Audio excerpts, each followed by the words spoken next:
So the last speaker of the morning session is Nicolas Gourmelon. He's going to talk about total renormalization of closed identity maps. Hello, and thanks to the organizers for the invitation and for this wonderful conference. So I'm going to talk about total renormalizations. I'll explain what that means. It starts with a very simple question, which is take some regularity, R, and a manifold dimension D. And the question is, what are the possible dynamics of diffeomorphisms close to identity for that regularity? So maybe we should explain what we mean by possible dynamics. So if you take two diffeomorphisms of the ball, G, capital G, is a renormalization of small g if there exists B, periodic ball here by small g, such that the first return map into that small ball here, when you renormalize it, you obtain capital G. So you say that capital G is a renormalization of small g. And the question is, by Rell and Takens in the 70s, I think, can any diffeomorphism isotopic to identity be obtained as a renormalization of diffeomorphisms arbitrarily CR close to identity? And for regularity 1, so I think this means proof in Polish, and there's some package, I didn't see that. Okay.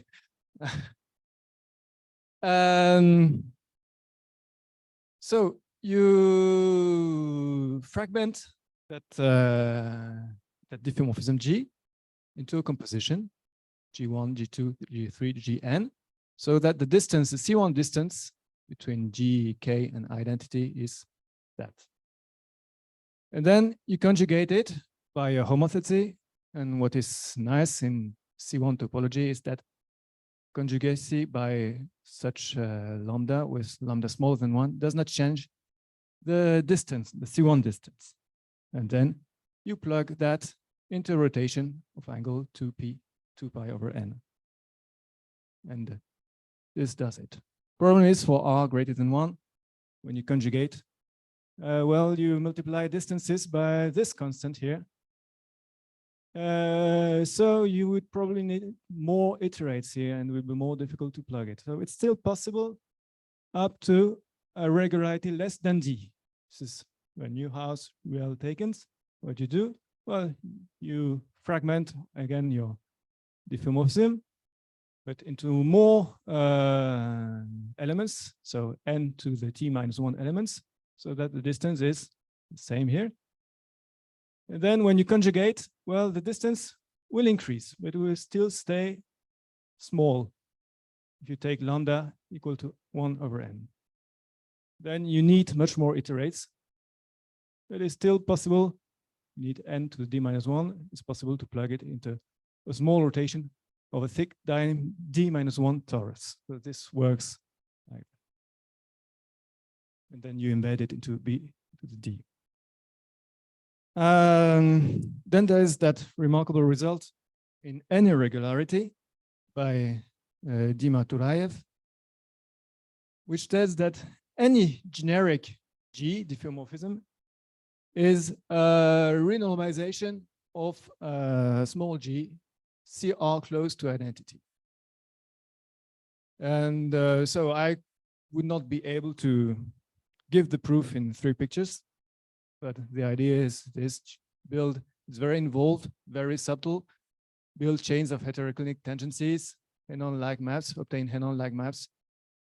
And this generates a dense set of conservative diffeomorphisms. And then you use a technique which he calls Ilyashenko ellipse, and you obtain a dense set of diffeomorphisms as renormalization of GR close. And then a bare argument gives you that actually a generic set of diffeomorphisms that are renormalizations of diffeomorphisms close to identity. So to be complete, I should add this recent theorem, which says that actually any diffeomorphism of slightly higher regularity is a renormalization of perturbation of identity by Bassam-Fayyad and Sapriklina. So there are a few problems remaining. Is the genericity assumption here? Can we remove it? And a second criticism is that actually, when you try to build such a renormalizable map, G, the domain of renormalization and the orbit of the domain of renormalization, so you have your, let me call that domain delta, or B here. The orbit, in particular, when you want regularity, high regularity, the orbit will be really tiny in comparison to B, which means that, well, it's just, you can see indeed the dynamics of capital G here in small g, but you have to look in the dust, really. It's so tiny, in particular in the construction of Turaev, that it's in practice not observable. So, very ambitious question would be, does there exist G here, small g, close to identity, that contains the dynamics of capital G and nothing else, or almost nothing else? So let me explain. I need a new notion of renormalization. So let me recall or formalize what I said in a more general way. So take G, a transformation of a manifold V, capital G. You say that it's a renormalization of small g, transformation of the same manifold, if there exists a submanifold delta inside V with corners probably, such that the first return to G into delta is conjugate to G by bijective local diffeomorphism. So let me, I will explain why this, because we want some structure to be preserved by the renormalization. So delta is the renormalization domain, and this is the rescaling map here, H. And then we will say that that renormalization is total if the orbit of delta is the whole manifold. So this means that the renormalization will see the whole dynamics, all the orbits. And indeed, there will be in small g nothing else than the dynamics of G up to some iteration or taking some first return map.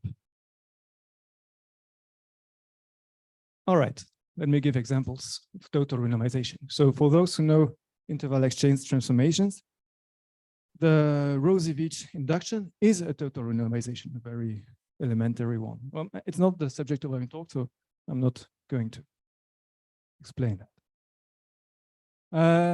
Another more complex example. The thing is, when you look at the first return map into some domain delta, there is no reason that the first return time would be constant. It could be varied. It could be, therefore, discontinuous if delta is connected. So there is no reason that if you conjugate this, if you send delta on V by that bijection, the transformation of V you obtain would still be, so if small g is a diffeomorphism, there is no reason that capital G would still be a diffeomorphism. Still, there are a lot of such examples. So let me explain. Take V manifold, which is the product of circle times a compact manifold here. Then there exists an open set G of diffeomorphisms of V that renormalize totally into still a transformation, which is a diffeomorphism of V. So let me be more concrete. So here you have V, the circle times a compact manifold here, which are represented by a vertical segment. Take diffeomorphism G here that that has the following property. So you take domain delta here, which is a deformation of a vertical strip, just a deformation of vertical strip. And assume that the left boundary here is sent by small g on the right boundary. All right. And then what happens is that with that identification here, the quotient of delta by the action of g here is a topological space which inherits canonically a smooth manifold structure, because you have a smooth identification of the neighborhood of this with the neighborhood of this. And the manifold you obtain is actually diffeomorphic to the initial manifold, this one. So take a diffeomorphism here, and this gives you a renormalization of the first return map of G into delta. So the proposition is the following. So I'm rewriting this. You take a domain here, delta isotopic to a vertical strip. Assume the left boundary is sent on the right boundary. You have the quotient here of the domain by the action is a manifold. Then the first return to delta is a diffeomorphism of that manifold, if and only if the orbit of the domain is the whole manifold. All right. And you could notice that this actually is an open property, the existence of such delta. And this also is an open property by a compactness argument. So this gives you exactly this, an open set of diffeomorphisms that renormalize totally. All right.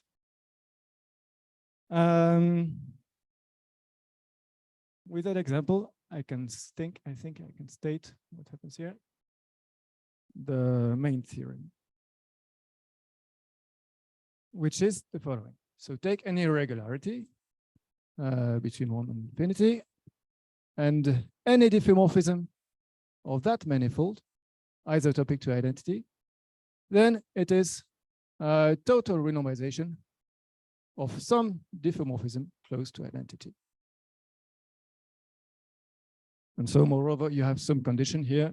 You can prescribe small g so that, and renormalization, so that the renormalization domain is a strip here with the property before. The left-hand side of the strip is sent on the right-hand side by the small g, and the rescaling map will just be a horizontal dilation or angle dilation. So the corollary, so this is any, so the corollary will be that actually any G, and not only generic G, but any G is a renormalization of a small g close to identity on the ball. So which improves the result of Turaev. Let me explain how you can deduce this from that. Take any diffeomorphism of the ball isotopic to identity, and take M, the ball of dimension 1 less. So embed that ball here, Bt into T times M. So here you have the embedding of that ball here into the annulus, and extend G by identity into a diffeomorphism of the whole annulus. And then apply the main theorem here. So this thing here is a total renormalization of a map here, G tilde, which is close to identity. And you will see this dynamics here as the first return into the domain, the renormalization domain delta, which is here. All right. Then embed this into the ball again, and extend it into a diffeomorphism of the ball, and voila, you've obtained exactly your periodic ball as and the dynamics of G here, the restriction to that periodic ball by a perturbation of identity. So small g here is close to identity. So before I go into further consequences of this. Let me maybe explain the proof what happens here of that theorem here, which will be, I hope, enlightening a little bit. So because it's quite nice. So here is the lemma. Take that manifold and diffeomorphism, isotopic to identity, and a strip, which is deformation of vertical strip, a domain which is a deformation of vertical strip, and assume that the left-hand side of the strip is on the right-hand side. So again, this is exactly the same statement as before. So the first return map to delta is then a diffeomorphism if and only if the orbit of delta covers the whole manifold, the whole animus. That is, if and only if the renormalization is total. This is what we define to be a total renormalization. So here's the proof. So you have G here, you have your domain delta, and you want to consider the first return into delta. Take a lift, G tilde. You have a lift of your domain delta, the delta tilde. And here you have another lift. Compactness argument will give the following, which is that the orbit of delta covers that manifold if and only if this delta tilde here is a fundamental domain of the action of G tilde on that lift here, in that space here. And this is equivalent to saying that the group here acts properly discontinuously on that domain. Then what happens? Then the space of orbits, which is the quotient of this space by the action of the group, is a manifold. So then you have that. Oh, why is this so? I wanted to say bizarre. So delta is a fundamental domain. So delta tilde is a fundamental domain. Therefore, this space of orbits, so as before, as we explained before, is diffeomorphic to the product T times M. All right. And then the deck transformation commutes to the action of G tilde. And therefore, it induces also a diffeomorphism of that space of orbits. All right. So you have equivariance of the action of the deck transformations with the action of that group generated by G tilde. And then finally, you can notice that the first return of G to delta, so which sends the red point on the green point, actually it identifies to T minus 1. Why? Look at T minus 1. T minus 1 will send the orbit of the red point here. So the orbit of the red point is also the orbit of that point. It will send it on the green point, exactly. But the action of T minus 1 of the space of orbits is exactly the first return map of G into delta. And this proves the lemma. All right. Something we should notice here is that if you have a G invariant measure here on T times minus M, it lifts into a measure on the infinite strip R times M, which is invariant by that group here. All right.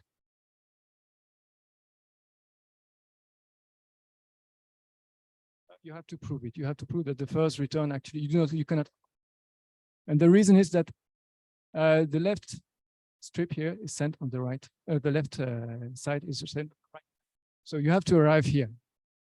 It's elementary topology. Other questions?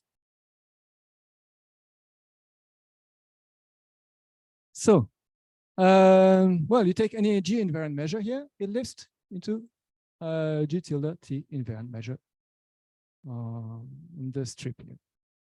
And then you can do the same. If you take a T invariant measure on the space of orbits, it lives into an invariant measure here. And these here are isomorphisms on the set, on the space of invariant measure. You have even more, of course. If this is smooth, then it lives into a smooth measure here. And same here, smooth measure lives into a smooth measure. If this has some fractal dimension, then it lives into a measure with same fractal dimension, and the same here, which means that you have an isomorphic correspondence between the invariant measures of G with the invariant measures of T on the space of orbit, which was, I recall, the total renormalization, capital G, of small g. So, which means that the small g and its total renormalization, capital G, have the same ergodic properties, the same number of invariant measures with the same geometric properties, etc. So, consequence of the our theorem. Well, take any, so the consequence roughly stated is that any global dynamics isotopic to identity on that annulus exists close, arbitrarily close to identity. So let me state it precisely. Take any set of qualitative global dynamical properties. So for instance, dominated splittings or Z splittings, number of ergodic measures, geometric properties, etc. of those measures. Then if there exists a diffeomorphism isotopic to identity with such global properties, then it exists close to identity with the same global properties. And I insist on the word global. Okay, it's really, I think, the fundamental point here. So, example of an application. You have that theorem by Katok and Heinz, which says that there exists a diffeomorphism isotopic to identity that leaves invariant a smooth positive density, which is ergodic and non-uniformly hyperbolic. And Touvenot asked the question some time ago if such diffeomorphism existed, say, infinitely close to identity, or even close to identity, actually. C1 close to identity. And the answer is yes, just as a straightforward application of our theorem.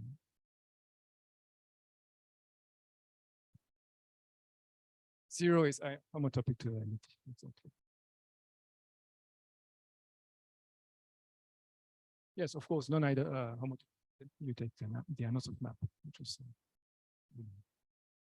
the innovation. And it's the construction of categorize does not adapt, so that you can see that it's you can make it close to identity. All right. So, well, we have the same theorem for parameter families. I will just be very brief on that point because it's exactly the same proof.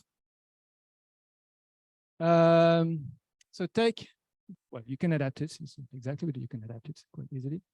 Take P, compact manifold of parameters. So take a family here, parameterized by P.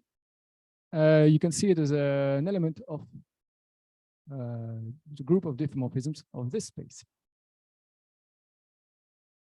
So any smooth parameter families isotopic to identity, isotopic as a parameter family, is a total renormalization of a family which is arbitrarily close to identity in an irregularity.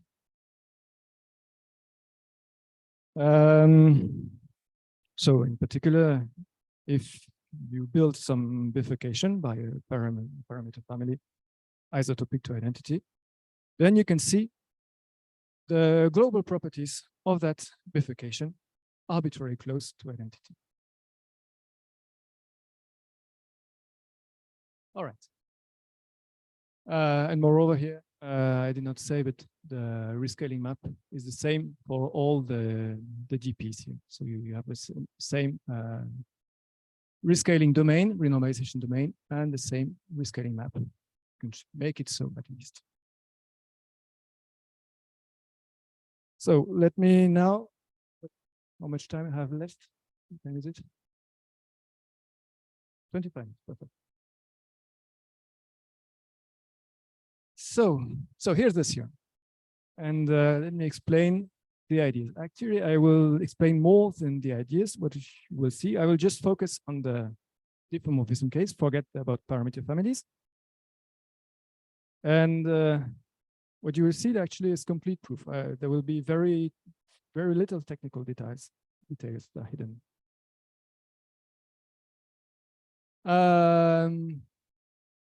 So the idea of the proof is the following. Consider all the diffeomorphisms here that are total renormalizations of G arbitrarily close to identity. Call it Rn. What we want to show is that Rn is actually the whole set of diffeomorphisms.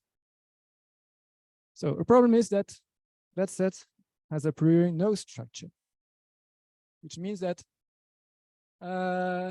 it's not stable by composition first. And we like structure. So we like maybe to find a subset of that Rn, which is invariant by composition. For this, well, we would like to be able to line up of renormalization maps so that when you take the renormalization of the whole, you obtain the composition of the renormalized maps. Okay. But in order to line them up, you want them to be compatible. You want some standard, define some standard on those renormalizable maps so that you can indeed concatenate them. So, and this leads us to, well, a very natural way to define a standard, which is the following. So here is a standard totally renormalizable map. So take G, a diffeomorphism of the analysis, and you will call it a plugin of step sigma, which is 2 minus chi, if G is actually a translation of horizontal translation of length sigma on that strip. And finally, you ask that it is the first return map, so is a total renormalization map. So the orbit of delta is the whole manifold. So let me recall you what happens. You have this here, analysis. You ask that G is a translation or a rotation here, if you look this way, on that domain delta here. So this is sent this here by a rotation. And then you don't know what happens here. It can become very complex, very complicated. So what happens is that you will consider here the first return map, and you see that you have different return times here. So a priori, there is no reason that the first return time, when you identify this left boundary with this right boundary, the first return map, there is no reason that it would be a diffeomorphism of that manifold here. Well, it is thanks to the theorem, the lemma actually that showed you the gist or the argument kind of argument. So take the first return time to delta, rescale it through that angle expansion here, and call the total renormalization G, so this thing, you call it the output of your plugin. The output of a plugin is just its natural total renormalization. All right. And so our theorem will be just a direct consequence of this. In any regularity, any diffeomorphism, this is the output of a plugin G, which is arbitrarily close to identity. Okay. And I'm sorry, but I will need a few more definitions. Okay. Sigma depends just on G. So in the theorem, which theorem? Yes. It depends on capital G. It depends on what you mean by So you want it to be epsilon close. Then you will probably need a signal which is very small, and it depends on the epsilon proportion. So you will say that diffeomorphism capital G is pluggable if there exists a neighborhood identity such that capital G is the output of some diffeomorphism here in that neighborhood of any small step. What does it mean? So I have restricted myself to taking steps which are negative powers of 2. And I want to find for any step small enough, so for any k large enough, I want to find some G here, that step, so that its output is the capital G that I fixed. All right. Example. So the identity is the output of a rotation. So the rotation of angle 2 to the minus k is a trivial plugin, or just a translation for rotation. And when you look at the first return map on delta, you obtain obviously identity. So identity is pluggable by definition. So what we want to show, we'll see it's equivalent to our main theorem, is that the set of pluggable maps is precisely all the diffeomorphisms isotopic to identity. The first remarkable thing is that actually this set of pluggable maps is a subgroup of the set of diffeomorphisms. And let me show it. It's very natural. Take 2 plugins of same step to the minus k and build their concatenation as follows. So you have 2 plugins, GI, with renormalization domain delta here. So here you have a translation. Some first return here. Then take the 2 shitted lift of each of those plugins here. Something like that here. And then cut and paste. Put the first plugin here and the second plugin here. Here you have still the translation of length this. Then what happens? The first return map into that domain here will be the composition of the first return map of G0 from here to here with the first return map of G1 from here to here.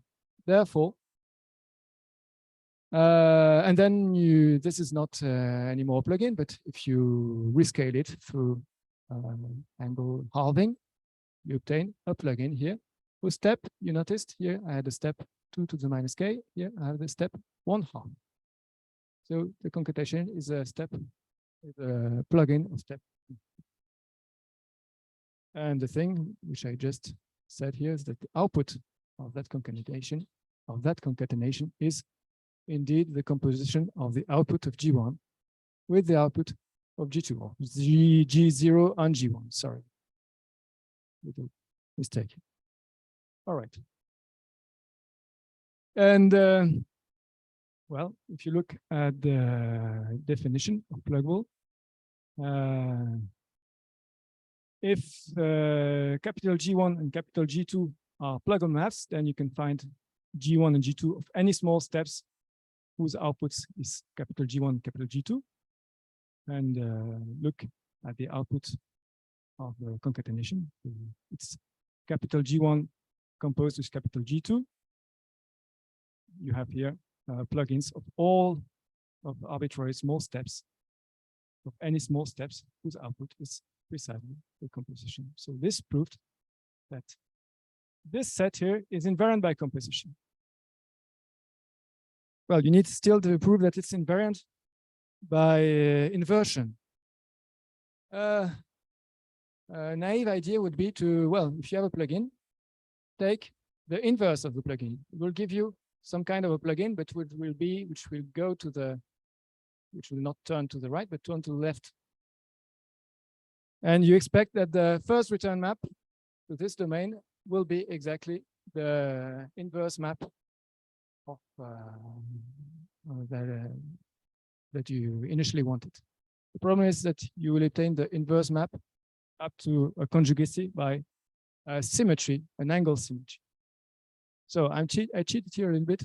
You have, in order to obtain a group here, you have to put a second assumption here, which is to say that G is pluggable if you have this, and then if also the conjugacy of G by an angle symmetry also satisfies this. So I left alone. But up to tweaking a little bit that definition, you obtain a group. So this is a lot of work in order to obtain a group. Why to do all this? Well, just because groups are nice. And we'll see that this will help us a lot. The group structure helps us a lot. So first, let me describe subgroups of that group. Sorry, subgroups of that group here. So you can look at the twists. What are the twists? Twists or horizontal twists. You take diffeomorphism of your cylinder here, and you ask that each level is preserved, and you have a rotation at each level. Okay, so here you have circles. You look at the first return map here, and this circle is sent on this circle by some rotation here, whose angle is given by this thing here. So this is the image of delta, the second image of delta, etc. When you arrive here, you have rotations on each depth. Well, it's easy to see that this is pluggable, indeed. You just take a horizontal flow here, which is, you can take it very close to identity, and you change the speed at different levels as you wish. When you obtain like that all twists, horizontal twists, are pluggable maps. This is a group. Pluggable maps. Another thing, another group is the following. The group of diffeomorphisms, which are a product of the identity on the circle times a diffeomorphism here on the fiber. Well, the diffeomorphism on the fiber is isotopic to identity. How do you do this? Well, it's quite easy. Well, you can realize that diffeomorphism by a smooth flow, time on map, a smooth flow. Well, time-dependent flow. It's a non-autonomous flow. And you plug it here, that flow here, along your annulus here. You may have to slow down here the speed of translation, of horizontal translation, so that you indeed arrive to your destination here, what you want. But you can do it quite easily. It's quite natural. You can see it in the picture. All right. So these are two subgroups. Then this is not enough. We need more information. The information you have is that this group is actually closed. So let me try to give a proof. So the first proof, the first thing is the lem, the zoom-in lem. So take any open set, any neighborhood of identity, then any diffeomorphism of that neighborhood of identity is the output of some plugin inside the initial neighborhood of any small step.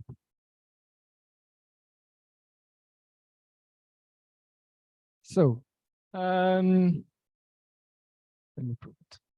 The idea is to see that, well, if you take a plugin of very small step, you can still perturb it by accelerating slightly the dynamics here on that domain, so that the length, the horizontal length, width of the fundamental domain in the middle is macroscopic constant delta U, which depends only on U here, and make it so that the small g here is in that neighborhood U. So for any small step, could be very small here, step, you can still find a perturbation by accelerating the diamonds in the middle, so that in the middle, your fundamental domain, which was very small here, becomes quite macroscopic here. Macroscopic, dependent on the neighborhood you fixed here. All right. And then what you do here, then you can do some perturbation here on that domain, in the red domain, and you will be able to prescribe any small transformation from here to here, which is equal to identity on the neighborhood of the boundary of the renormalization domain delta. So you're able to perturb, well, at least here in the middle. And then you can do the same. You can concatenate by another plugin, but instead of perturbing here in the middle here, you can perturb here on the neighborhood of that line here. And then what you will obtain as an output will be the output of this plugin composed with the output of this plugin. And yeah. And well, then what you do is you take any G in some neighborhood, small neighborhood of identity. You can fragment it into a composition of diffeomorphism, which is supported here in the red region, with a diffeomorphism which is supported in the blue region. And then you do this construction and you obtain exactly any G of any neighborhood of identity with any arbitrary plugin of any arbitrary small step. And so you have to be careful. This does not imply that that capital G here in any neighborhood of identity is pluggable. Indeed, the plugins you built here are not arbitrarily close to identity because, well, you know that U, but U is not arbitrary. U is fixed here. All right. So this is what we call the zooming. And this will be essential to proving the closure. Here's the proof of the closure. Take any sequence of pluggable maps tending to some G. Take U, neighborhood of identity.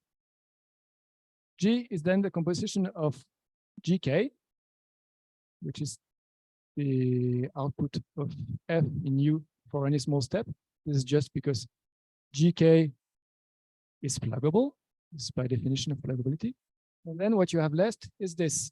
You have GK minus 1 composed with G. And this tends to identity. So it will be in that neighborhood V for a large K. And therefore, it will be the output of G in U of any small step. So this is the output of F. This is the output of G, which means that this is the output of the concatenation for plugins of any small common step. And this proves that G is indeed a pluggable map. So this is a closed proof.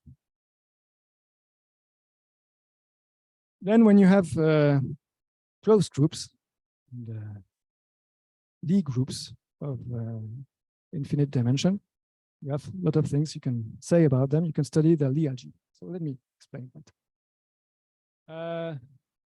The set of diffeomorphisms, of smooth diffeomorphisms of manifold is a fresh Lie group with the algebra, the set of smooth vector fields. You have the Lie bracket here. When you have a closed group, you can define its differential tangent space at identity. Well, when you have any set, what you do is you look at smooth R's, smooth one-parameter families in that set of diffeomorphism, and you look at the derivative at time t equals 0, where G0 is equal to identity. So this is the differential tangent space at identity. And the property is that when this thing here is a closed group, then the first thing is that this thing is a closed Lie subalgebra of the Lie algebra of the manifold. And then the second thing is to say that is that the exponential of the Lie algebra is a subset of the group. All right.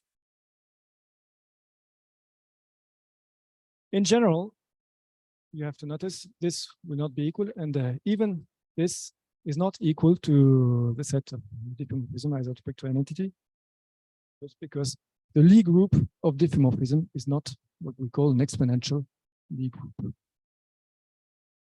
So these are infinite dimensional Lie algebras and Lie groups, and they behave quite differently from the finite dimensional case. Still, even if you don't have that, you have that property that if the two Lie algebras, if a Lie algebra is equal to the Lie algebra of smooth differential vector fields, then the Lie group is equal to the identity component of diffeomorphisms. So what we are reduced to do is to study that Lie algebra and to show that it is the whole Lie algebra.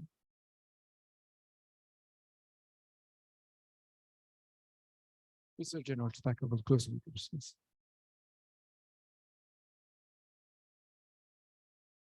So, what do we know about that Lie algebra of pluggable vector fields? Let me call an element here pluggable vector fields.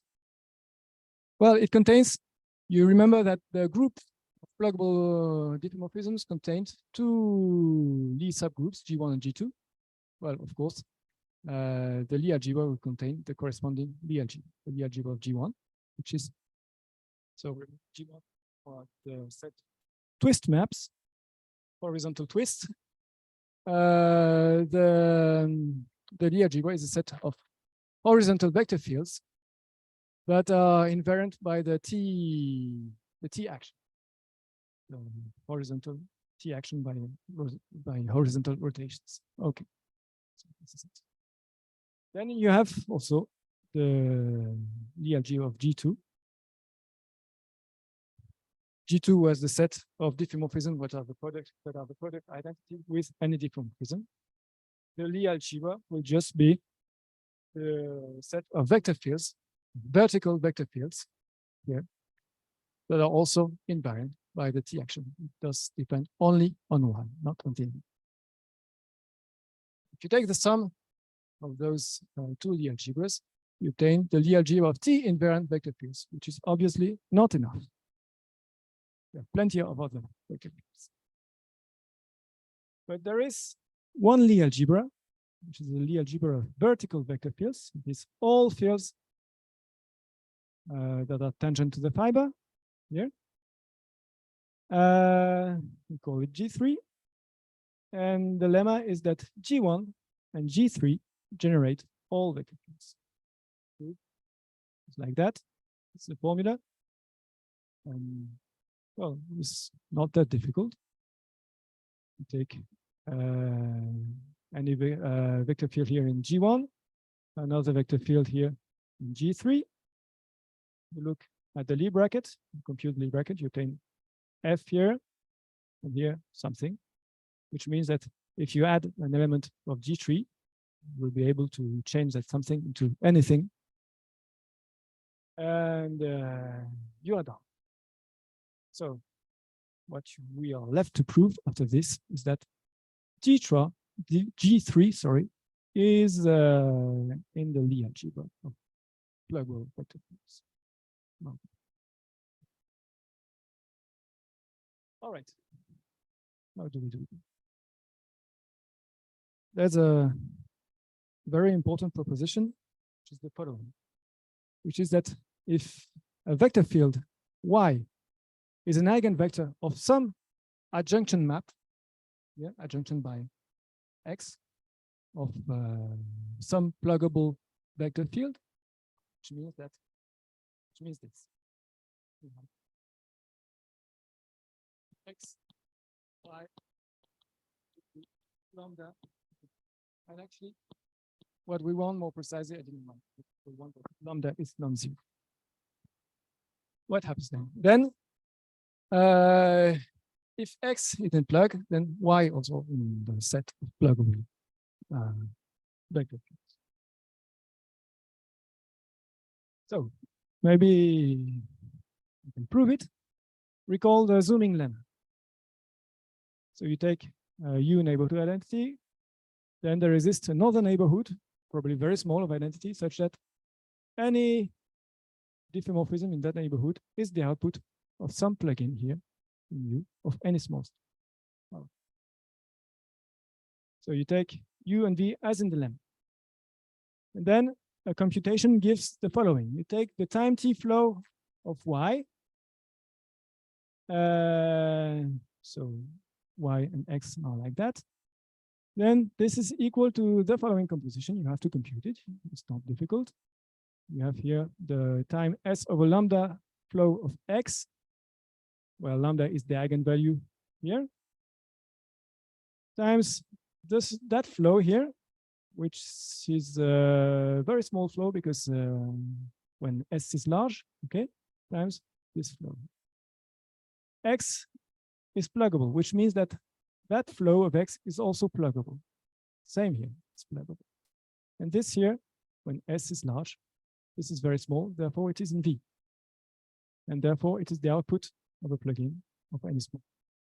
What do we get?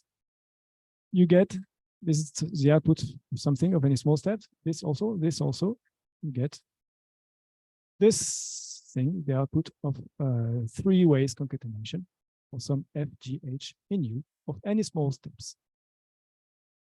So we proved that this thing here is pluggable for any T, which means, if you remember the definition of the Lie algebra, that the vector field Y is also in the Lie algebra. So I wrote it here. All right. And so with this proposition, let us show that G3 is a set of pluggable vector fields. Remember that G3 was a set of vertical vector fields, vector fields that are tangent to the fiber M.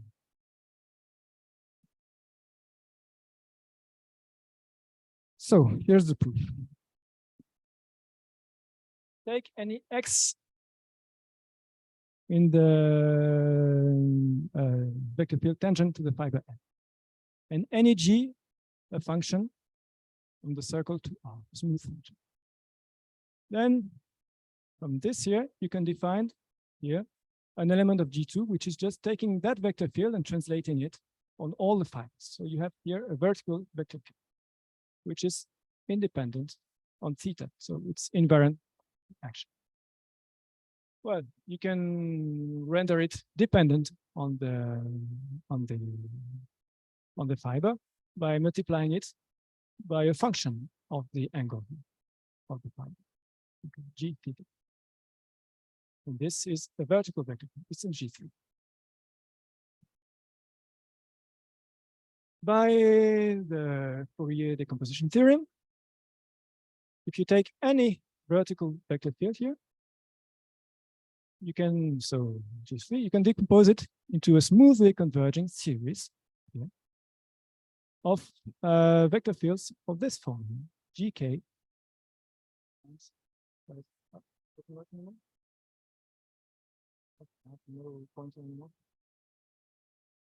So you can take it, you can decompose it here in a smoothly converging series. The GK are the harmonic maps, and the XK, the vector fields XK, correspond actually to the Fourier coefficients. And since the Lie algebra plug is a closed vector space, it is enough to prove that each term of the series is in the Lie algebra. All right, how do you do that? First, a few remarks. You take the map which takes vector field X tangent to the fiber to the vector field tangent to the fiber and invariant by and the vector field of M, you tend it to that vector field tangent to the fiber and invariant by the T action. Then this is a Lie algebra isomorphism. from the vector fields of M to G2. And so hat is a Lie algebra isomorphism. Then if you multiply those two vector fields, x hat and y hat, by two functions of the angle G and H, you have this nice relation. All right. So this is the claim we wanted to show here, that this thing here is a pluggable vector fields for all t and all g. So the proof is, first, let us assume that t is that bizarre sum here, a finite sum, where yi is an eigenvector of some adjoint function, of some adjunction at x. All right. And then, so I'm sorry if it's very technical. It's not very technical. The whole proof is here. It's not longer than that. I just wanted to give it in time. So look at this vector field here, G dot T hat. And this, you use the relations you had before in order to obtain that. So here you use the fact that the hat is a Lie algebra automorphism. In order to get that here, you can put the hats inside the Lie brackets, and you obtain this. So it's the relation to the remarks I made before. And then you have that zy hat is an element of G2, which we proved to be in plug. So by the theorem that by the proposition that I gave before, it is enough to prove that G dot y hat is in plug. All right. And then you'll take Lie brackets of elements of the Lie groups and the sum, and you have that the element is also in the Lie algebra. So how do you prove that? That G dot yi hat is a set of pluggable vector fields. You look at its Lie bracket here with xy hat, and you use the properties that I announced and the Lie algebra isomorphism, and you get this. Remember that yi is an eigenvector of the adjunction, so you get lambda g dot yi. So we just proved that this thing here, so that vector field G dot yi hat is an eigenvalue of some adjunction here by xy hat. And remember that xy hat is in G2. Xy hat is in G2. So by the proposition, the main proposition that I stated before, you have that j dot y hat is also in the set of plugins. So we proved the proposition assuming that T is that finite sum above. So we are left to prove that if a vector field is of that form here, we are left to prove that any vector field actually is of that form with yi eigenvector of some adjunction. And okay, in dimension 1, it's quite easy. Take x, this vector field, y, this constant vector field, and this thing, and you will obtain what you want. Well, you can do it in higher dimension, but you need more vector fields in order to obtain what you want in each direction, in each dimension.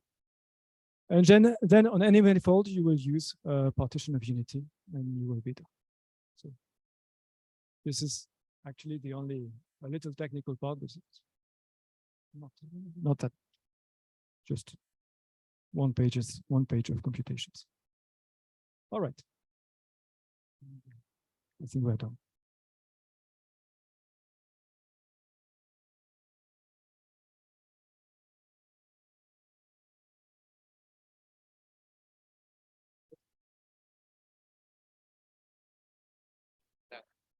For what? Do you have the same result for the subclasses of diffeomorphism, like inside the symplectic diffeomorphisms, or volume preserving? Volume preserving already. What you notice is that there are many things that do not work in the volume preserving setting, in particular in the zooming lemma. Zooming lemma want to dilate, want to accelerate, this doesn't work obviously in the volume preserving setting. And that zooming lemma is really the essential point of that theorem, which says that if you have a vector field which is an eigenvector of an adjunction map, then it is also inside a set of pluggable vector fields. So this doesn't work in the volume preserving setting. At least, well, we have a few ideas, things that could work. Another thing is that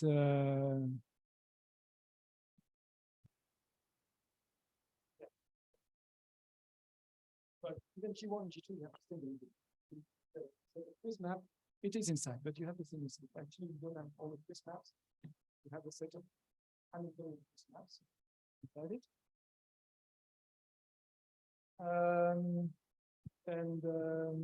Oh no, you have all. But you have to be able to see the words. And yeah, I think that's all you really missed. That's no conclusion. Of course, we don't have the closure. The closure is also dependent on that too. But this is not. But you hope the same should be true.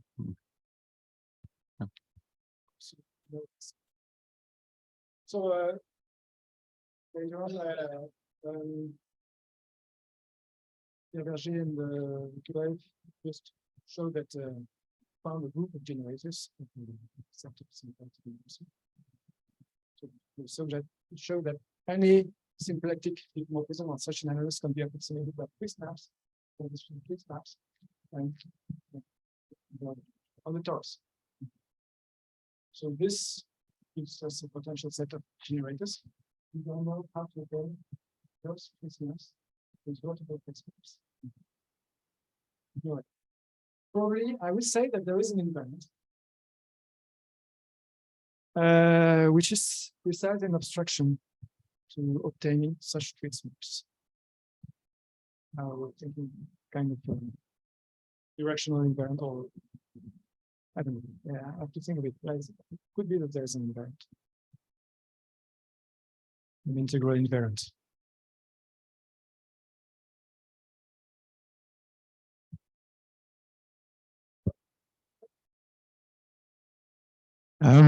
May I ask what the third language on the screen is?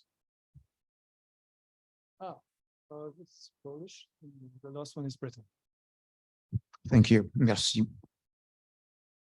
Breton.